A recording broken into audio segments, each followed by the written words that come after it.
Okay. We are going to say it 3 times. Anyị. Chọrọ. Ịsa. Efere. Anyị. Chọrọ. Ịsa. Efere.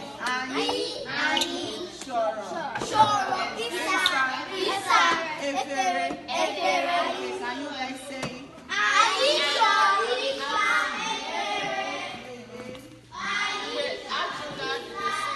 Onye mere ihe a, isi ọwụ ọgwa. Onye ọbụla jụrụ gị ajụjụ ka ihe ị mere, gị si emere m nke a, ọwụ ikwu eziokwu. Eziokwu na-enye ndụ. Si na eziokwu na-enye ndụ. Eziokwu na-enye ndụ. Eziokwu na-enye ndụ. Eziokwu na-enye ndụ. And ọ pụtakwara ịkpa ezigbo agwa. Ezigbo agwa. In the sense that ị ga na-erube isi.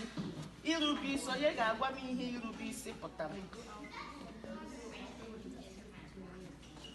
Onye ga-agwa m irube isi, ihe irube isi pụtara. Obedience. N'asụsụ English, n'asụsụ Bekee, obedience. Do you understand? Unu ọta ihe m na-akọwa? Okay. Obedience means irube isi. Kwuo ya. Individual. Otu onye. Irube isi. Irube isi. Irube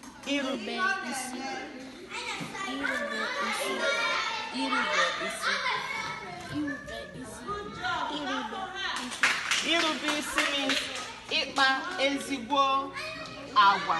Si na ya. Ezigbo agwa. Ụlọ bata n'ụlọ akwụkwọ, onye ga-agwa m ihe ụlọ akwụkwọ pụtara n'English. Nwatakịrị bịara akwụkwọ Igbo. Ndewo nwa ọhụrụ. Anyị na-ekele gị. Nna gị na-ekele.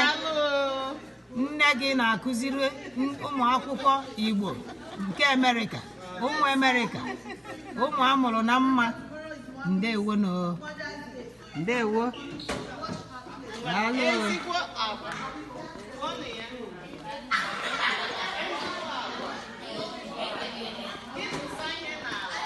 Onye isi. Daalụ. Ịkụzigbo unu ha ihe wee egwuregwu. Yes. Ọ dabasịa. Yes. Anyị fụ ka gị na basi wee mie. Mana any elimination. Mana that thing show how fast you will be. How concentration you will be. Teamwork. How can you do teamwork? That's what that implies. Yes. Daalụ. Ndewo. Igbo ga-adị. Igbo ga-adị. Ndewo.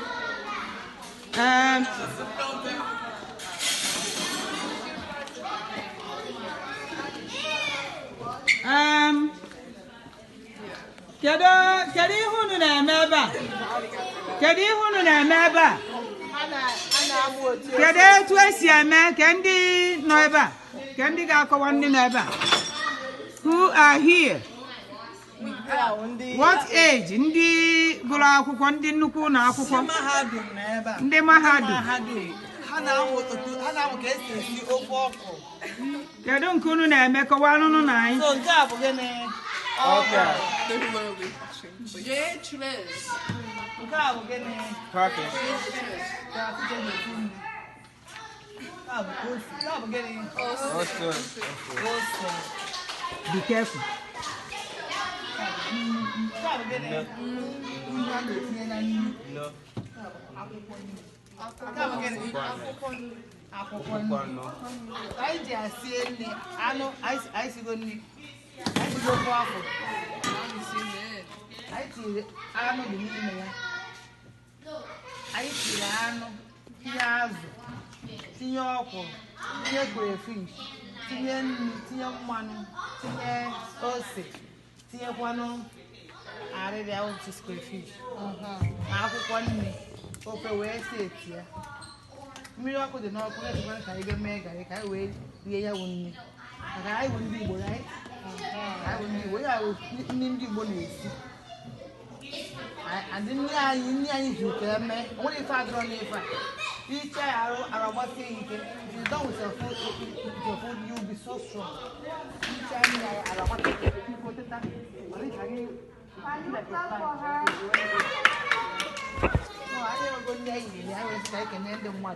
Na anyị na-erikwa nri n'ebe a. Igbe ọbụla ịbịa ịchọọ ili nri ilie, ịchọọ ife oriri ino, ịchọọ nke osikapa ilie.